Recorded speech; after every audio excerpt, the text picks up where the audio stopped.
Biz getmişdik Peynirci Babaya və sevimli marketimiz Foraya. İndi də qayıdırıq evə. Hər birinizi salamlayıram. Kanalıma və yeni vloguma hər biriniz xoş gəlmisiniz. Bu dəfə vlogumu alışverişdə başladım.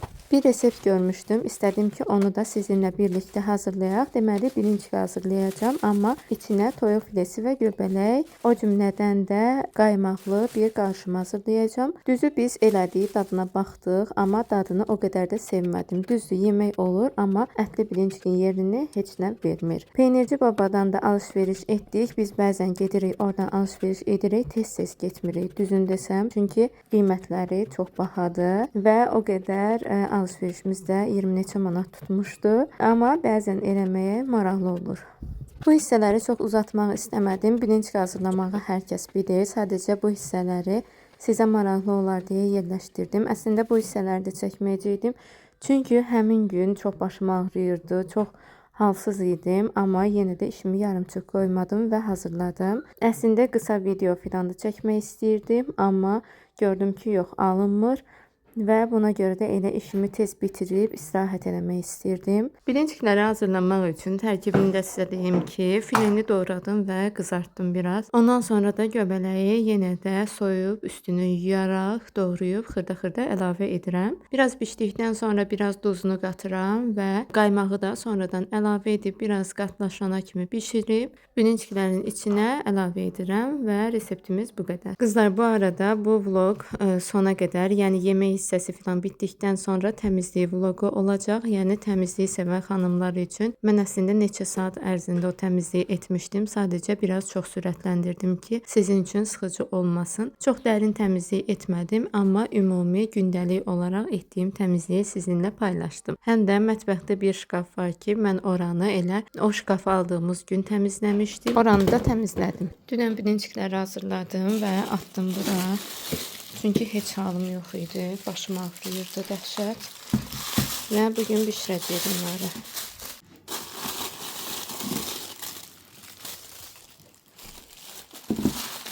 Dünən elə marketdən bir alışveriş eləmişdi. Mən sizə dünən onu göstərə bilmədim. Çünki Alina götürmüşdü və oynayırdı. Bu masanın üzəri içində bir örtü götürdüm. Düzdür, istədiyim kimi normal keyfiyyətdə çıxmadı, amma yenə də bir müddət idarə edər. Burada gördüyünüz masa örtüsü isə artıq üzəri pis vəziyyətdə idi. Düzdür, kamerada çox düşməyə də bilər, amma üzəri heç yaxşı vəziyyətdə deyildi. Arxa tərəfi filan elə toz olmuşdu və dəyişməyin də rəngi getmişdi artıq, rəngi də solmuşdu. Buna görə də elə neçə vaxtdır ki, istəyirdim belə bir şey alım və dəyişim. Bu örtü də çox ürəyimcə olmadı. Həm biraz keyfiyyəti çox zəif çıxdı. Yəni pis deyil, hələ ki idarə edər. Çox böyük almışdı. Buna görə də mən əvvəlcə stolu açaraq yerləşdirmək istədim, amma gördüm ki, onda da yəni hərəkət eləmək üçün yer daha da azalır. Ona görə də bu formada etdim.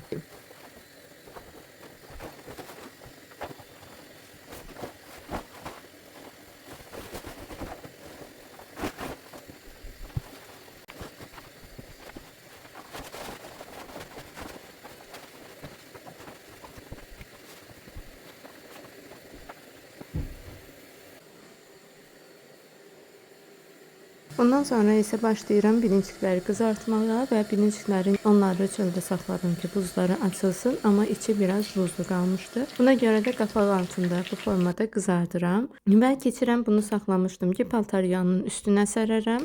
Bunun da normal bir yerini kəsdim və onu da yerləşdirdim. Sadəcə şəffaf olduğuna görə bu da o qədər də ürəyimcə olmadı və o hissəni də çəkməyi unutmuşam. Amma bu formada oldu. Hələ ki səliqəli bir görüntü yarandı. Və üzərini də tərtəmiz yuyuram, silirəm ki, təmiz olsun. Çünki elə hissələri var idi ki, bu süfrənin mən onu tez-tez təmizləyə bilmirdim.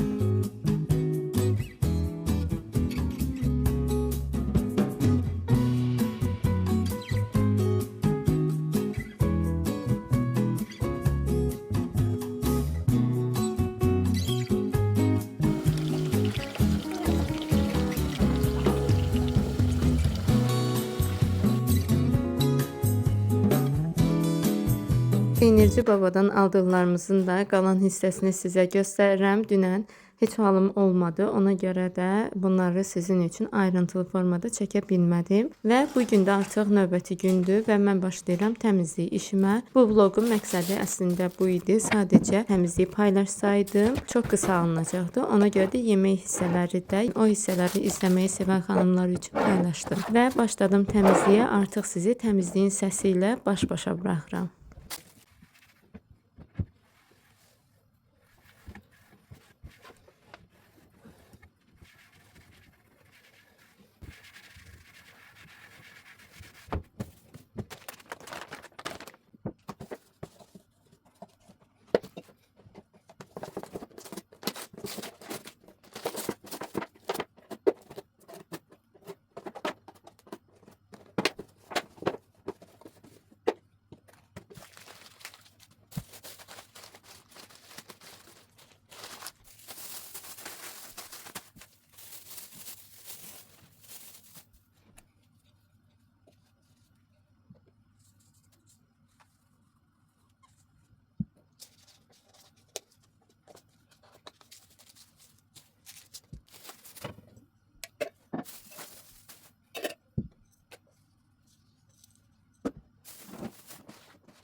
Burada fikirləşə bilərsiniz ki, bunları etmək yerinə, yəni üstlərini soyaraq bu formada yerləşdirmək yerinə saxlama qabları da almaq olar.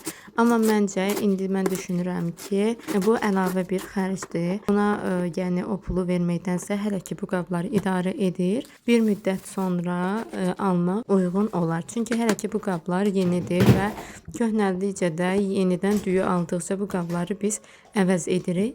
Təbii ki, digər görüntü daha yaxşıdır, amma hər kəs edir deyə etməli deyə bir şey yoxdur. Çünki bu formada da bizi idarə edir və bu qablar çox möhkəm olurlar, həm də keyfiyyəti də normaldır. Yəni hər dəfə düyü aldıqca biz bu qabları təzəsi ilə əvəz edirik və buna görə də o qədər də köhnəlməyə qoymuruq.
Makaronların da tarixinə baxıram. Biz makaronları hər zaman endirimdə olanda belə alırıq və saxlayırıq.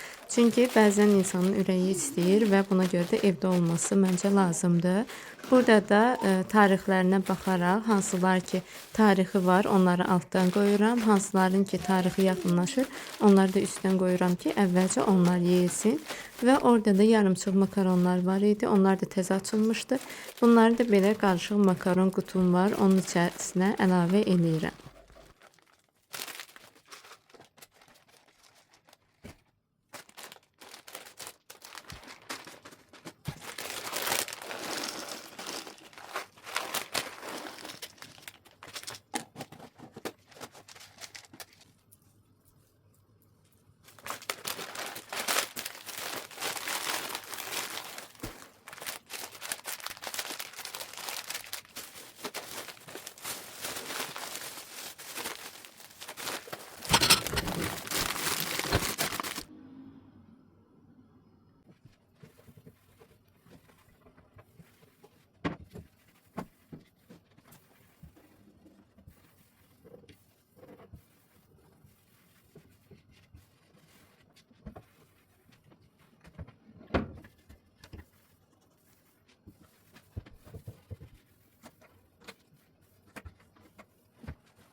Və bundan sonra da başlayıram toz soran işinə. Çünki çox tozlanmışdı və başladım toz soranlamağa. Əslində stolun üstünü filan elə görürsüz. O hissələrə çox girmək istəmədim. Çünki demək olar ki, hər vloqumda mən stolun üstünü filan, yəni bunları yığışdırarkən paylaşıram. Amma fikirləşirəm ki, insanlar üçün sıxıcı ola bilər. Siz də baxanda sıxılmayasınız. Buna görə də belə başladım. Bütün evi toz soranladım. Çəkə bilmədiyim yerlər də oldu. Amma çalışdım ki, çox şey çəkim və siz də həvəslənib, əgər çoxdandır hansısa işi görməkdə tənbəllik eləyirsinizsə, bu vloqu izlədikdən sonra məncə qalxıb iş görəcəksiniz.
Stolun üstündəki meyvə qabı sizə qəribə gəlməsin ki, onun içində meyvədən başqa hər şey var. Biz süfrəyə meyvə qoya bilmirik, çünki Alina biraz aqressivləşir və götürüb oynamaq istəyir. Oynadığı zaman da ağzına aparır. Mən də bu qabı özüm çıxardım ki, stolun üstündə belə xırda əşyaları bunun içinə qoyaq və stolun üstü səliqəli formada qalsın. Çünki çox ürəyim sıxılır stolun üstündə çox əşya olanda. Ona görə də belə şirniyyatlarımız, abur-cuburumuz olur, ya da adapterlər məsələn axşama kimi qalır. Ona görə də onların içinə qoyuram ki, hamısı bir yerdə səliqəli formada olsun. Çünki divanın üstünə qoyduğum zaman Alina götürür və ya başqa yerə qoyduğumuz zaman da dağınıq bir görüntü yaranır. Ona görə də hələ ki belə bir çözüm tapmışam. Əslində fikirləşirəm ki, kitab formasında olan üstünə Dior, Chanel filan yazılan qutular olur. Yəqin ki siz də görmüsünüz. Tapa bilsəm burada yerləşdirəcəm. Elə bir şey də almaq olar, amma onu da aldığımız zaman Alina onu kitab biləcək və götürüb oynatmaq istəyəcək. O da var. Bu arada vlogun sonunda bir şirinlik sizi qarşılayır və onu da izləməyi unutmayın. Oy, yıxılmışdım. Mənə gülürsən. İzlədiyiniz üçün təşəkkürlər. Növbəti vloqlarda görüşərik. Hələlik.